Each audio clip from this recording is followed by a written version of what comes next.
हरिओम उर्फ मुन्ना कुछ साल पहले तक कबाड़ी का काम करता था। कबाड़ के काम से उसे खूब आमदनी हुई, जिससे उसने प्लॉट खरीदकर उस पर 3 मंजिला मकान बनवा लिया। मकान के 2 मंजिल उसने किराए पर दे दिए, जिससे अच्छी खासी आमदनी होने लगी। 3 साल पहले मुन्ना ने कबाड़ का काम बंद कर दिया और कुछ दिन खाली रहा, लेकिन 2 साल पहले उसने अपने एक दोस्त जो प्रॉपर्टी डीलिंग का काम करता था के दफ्तर में जाकर बैठना शुरू कर दिया, जहां वह दोस्त के प्रॉपर्टी डीलिंग के काम को संभालता था। प्रॉपर्टी की जो डील वह खुद करता था, उसमें दोस्त को वह हिस्सा देता था। मुन्ना के परिवार में पत्नी सुलेखा के अलावा 2 बेटे और 2 बेटियां थी। मुन्ना की सबसे बड़ी बेटी अनीशा, अंकिता, बेटा दीपक और राकेश 15 साल के थे। उसकी सबसे बड़ी बेटी अनीशा शारीरिक रूप से थोड़ी कमजोर थी और अक्सर बीमार रहती थी। यही कारण रहा कि 2-3 साल पहले 10वीं पास करने के बाद उसकी पढ़ाई छूट गई। उसे छोटी बेटी अंकिता स्वस्थ होने के साथ बेहद खूबसूरत भी थी, लेकिन बड़ी बहन के बीमार होने के कारण मुन्ना ने उसकी देखरेख के लिए अंकिता की पढ़ाई भी 10वीं के बाद छुड़वा दी। हालांकि दोनों बेटों की पढ़ाई लगातार जारी रही।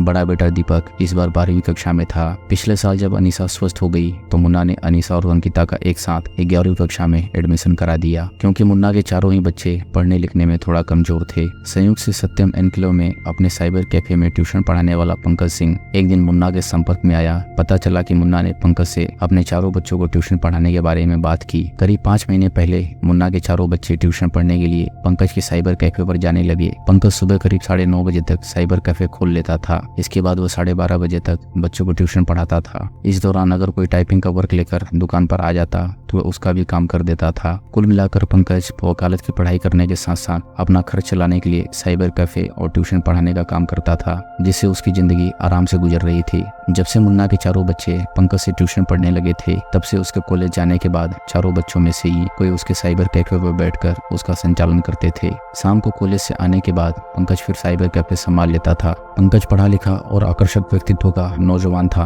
अंकिता यूं तो पंकज से उम्र में काफी छोटी थी, लेकिन दिल डॉल और अपने सुडौल बदन की वजह से वह एकदम जवान दिखती थी। न जाने कब और कैसे अंकिता ट्यूशन पढ़ते पढ़ते पंकज के करीब आती चली गई।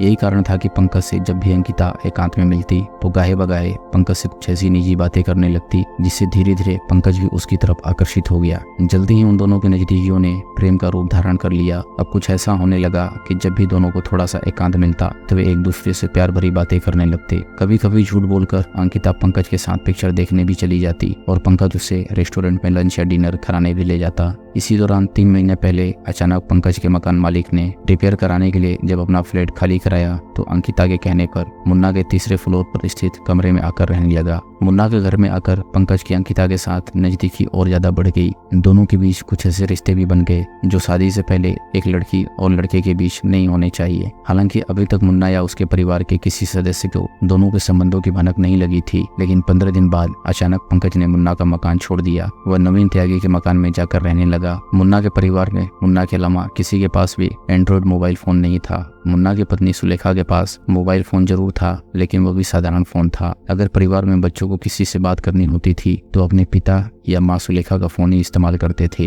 अंकिता पंकज से बात करने के लिए व्हाट्सएप चैट का इस्तेमाल करती थी, लेकिन मुन्ना उसकी चोरी पकड़ न पाया, क्योंकि चैटिंग करने के बाद वह चैट हिस्ट्री को डिलीट कर देती थी। ऐसा लंबे समय से चल रहा था, लेकिन इस घटना से करीब 1 महीने पहले अचानक रात को सोते समय मुन्ना की आंखें खुल गई और वो उठकर बैठ गया। उसने देखा बगल में रखा उसका फोन गायब था। वो अपने कमरे से बाहर निकला तो देखा अंकिता अपने कमरे से बाहर फोन लेकर उस पर चैटिंग कर रही थी। इतनी रात को तो किससे बातें कर रही है? अचानक पीछे से अपने पिता मुन्ना की आवाज सुनकर अंकिता हड़बड़ा गई और उसने झटपट फोन बंद कर दिया। कुछ नहीं पापा, अपनी एक फ्रेंड से बात कर रही थी, थोड़ा होमवर्क छूट गया था, उसी की फोटो मंगवा रही थी। अंकिता ने अपनी सफाई में जवाब दिया और फोन पिता के हाथ में थमा दिया। कमरे में जाकर मुन्ना अपने मोबाइल की कॉल डिटेल और व्हाट्सएप चेक करने लगा कि आखिर अंकिता किससे बातें कर रही थी। व्हाट्सएप चेक करने के बाद मुन्ना की आंखें फटी रह गई, क्योंकि व्हाट्सएप की उस चैटिंग में अंकिता और पंकज के बीच चैट पर जिस तरह की बातें हो रही थी वो इशारा कर रही थी कि दोनों के बीच में न सिर्फ घनिष्ठ रिश्ते हैं, बल्कि उन दोनों के बीच कुछ ऐसा भी हो गया है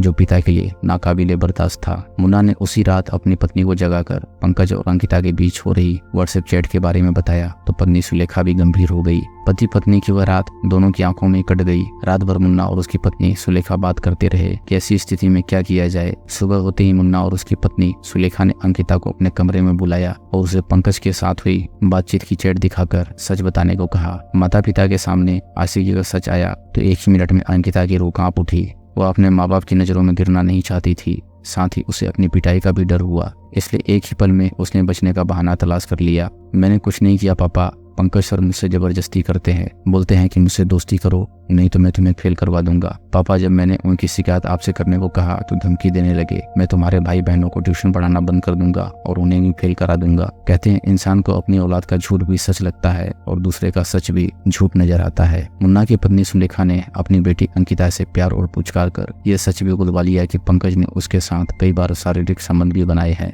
मुन्ना को जैसे ही इस बात की जानकारी मिली उसके तन बदन में आग लग गई। मुन्ना ने उसी वक्त फैसला कर लिया कि वो अपनी बेटी की अस्मत पर हाथ डालने वालों को जिंदा नहीं छोड़ेगा। बस उसी दिन से मुन्ना के सिर पर पंकज को खत्म करने का जुनून सवार हो गया। उसके विवेक ने काम करना बंद कर दिया कि यह कदम उठाने के बाद उसका और उसके परिवार का क्या अंजाम होगा। मुन्ना ने साजिश का ताना बाना बुनना शुरू कर दिया कि किस तरह पंकज की हत्या की जाए। काफी सोच विचार करने के बाद मुन्ना ने फैसला किया कि किसी तरह पंकज को अपने घर बुला लिया जाए और फिर घर में ही उसकी हत्या कर दी जाए। फिर साजिश के तहत उसकी पत्नी सुलेखा ने बेटी अंकिता को बहला फुसलाकर पूरी तरह अपने भरोसे में ले लिया। उसने अंकिता को इस बात के लिए राजी कर लिया कि वह किसी तरह पंकज को घर में बुला लेगी।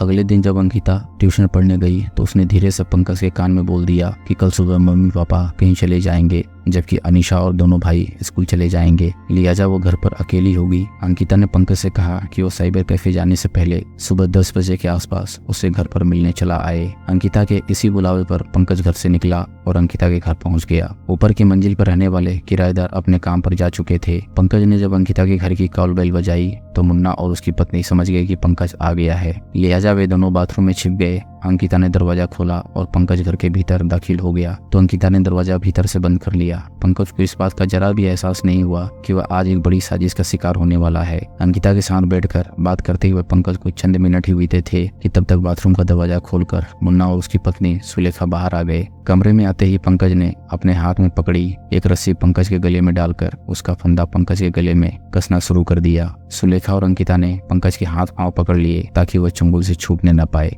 मुश्किल से 5 मिनट लगे और पंकज की दम घुटने से मौत हो गई। दोस्तों, अगर आपको कहानी पसंद आ रही हो तो वीडियो को लाइक करें और चैनल को सब्सक्राइब करें। हम ऐसी मजेदार कहानियां आपके लिए लाते रहेंगे।